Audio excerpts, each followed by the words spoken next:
Popular Resistance Army, including current Rwandan President Paul Kagame, launched an attack on the Kabamba military school in Uganda to get hold of some weapons.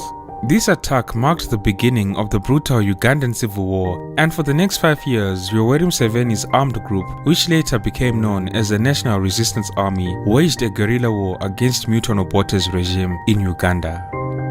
The resistance eventually prevailed, and on 26 January 1986, Yoweri Museveni declared himself the President of Uganda, and he has been the leader of the nation ever since. This is the story of Yoweri Museveni's rise to power. Yoweri Museveni's origins are shrouded in mystery. There are many versions of where he was born and his true nationality. The official version is that Yoweri Kaguta Museveni was born into a family of Hima cattle herders, a clan of the Ankole people of southwestern Uganda around 1944. Others claim that Yoweri Museveni was born in Rwanda despite his insistence that he was born in Uganda. The most informed sources who have known Museveni since his early childhood insist that he and his now late mother came to Uganda from Butare, southern Rwanda, when he was born around April 1943. At the age of 7, he was sent to school at Kiamate Primary, where he met Martin Wesiga and Eria Kategaya, who were to become two close colleagues in the adult political struggles that lay ahead.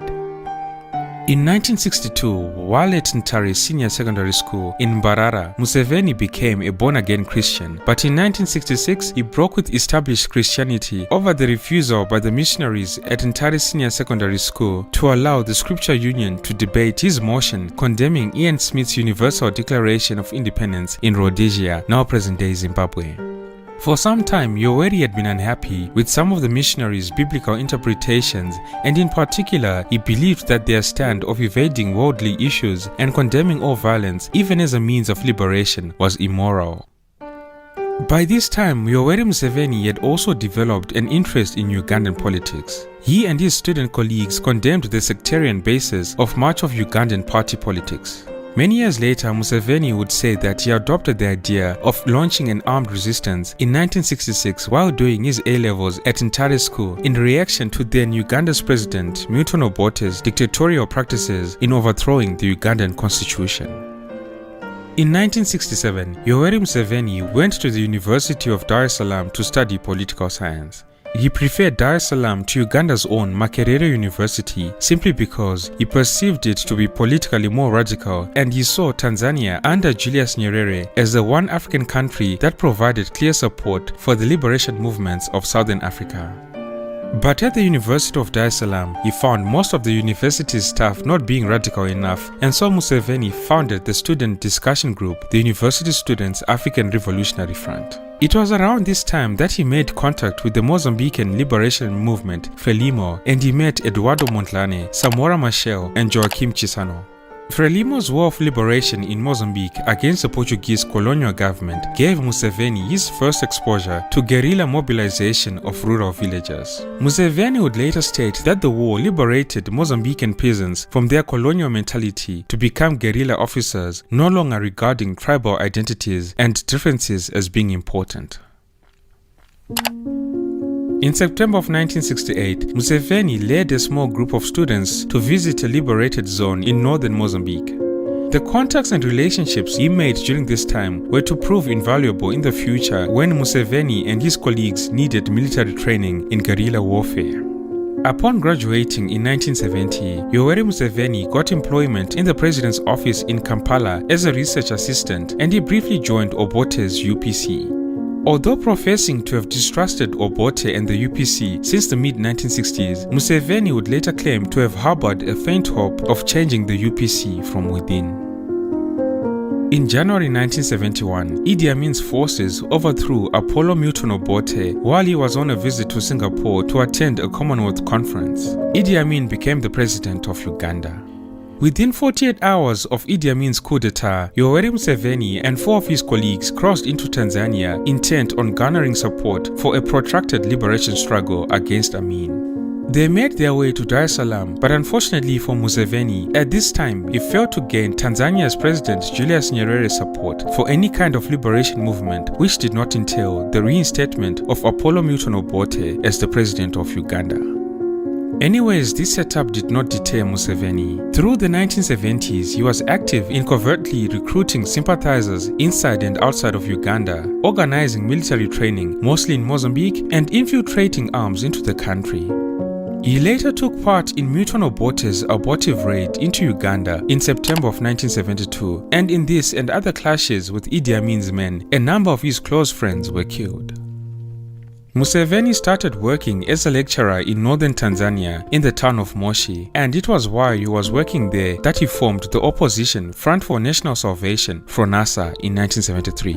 The formation of FRONASA as a guerrilla organization was a direct response not only to Idi Amin's seizure of power in 1971, but also to Museveni's disagreements over strategy with Mutono Obote. Initially, Idi Amin's coup d'etat had united Museveni and Obote to oppose him through armed struggle. But within a few months, these two men split over whether this armed struggle should be fought as a guerrilla struggle or a conventional war, and whether soldiers should receive political education or just military training. Museveni's FRONASA originally consisted mostly of him and a small cohort who had gone to secondary school with him, plus others who had joined his political discussion group at university, and a few of the young ex-UPC leftists who had fled Uganda after Idi Amin's coup. Through his Frelimo contacts, Yoweri Museveni arranged for 30 recruits to go in two groups to Mozambique during 1971 and 1972 for political education and military training. Unfortunately, these newly trained comrades who constantly infiltrated Uganda met disaster at every turn. Consequently, Yoweri Museveni's FRONASA ceased to operate from March 1973 until 1976. But after Frelimo took power in Mozambique in 1975, Museveni sent another group of 28 recruits, including his own brother, for training. Yoweri also personally provided most of this group's political education. The surviving members of the three cohorts trained by Frelimo, particularly the last, filled many of the senior positions of what was to later become the NRA High Command during the Ugandan Bush War and after. The struggle to rule post-Amin Uganda began with the 1979 Tanzanian invasion that overthrew Idi Amin's military dictatorship. Two small and antagonistic Ugandan contingents, which were Museveni's FRONASA and Kikosi Maalum, which was loyal to Mutono Obote, formed the Uganda National Liberation Army, the UNLA, and accompanied the much larger Tanzanian People's Defense Force into Uganda. After Idi Amin had been deposed, Yoweri Museveni served in the interim governments of Yusuf Lule and later Godfrey Binaisa as defense minister and later as a minister for regional cooperation. But according to various sources, Yoweri Museveni was unhappy with the political intrigue that dominated the landscape of Ugandan politics. Ultimately, Museveni supported the removal of both these interim presidents.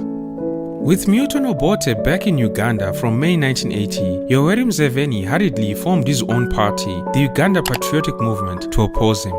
The public was skeptical of this new party because of its leaders' inexperience in government as well as their seemingly radical ideas.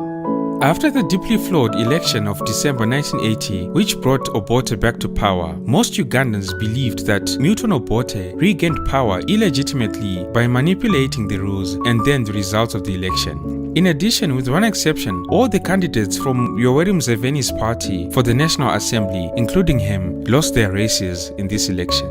Yoweri Museveni used this belief that the election results were dubious to frame the rebellion that he was about to start as being a popular struggle.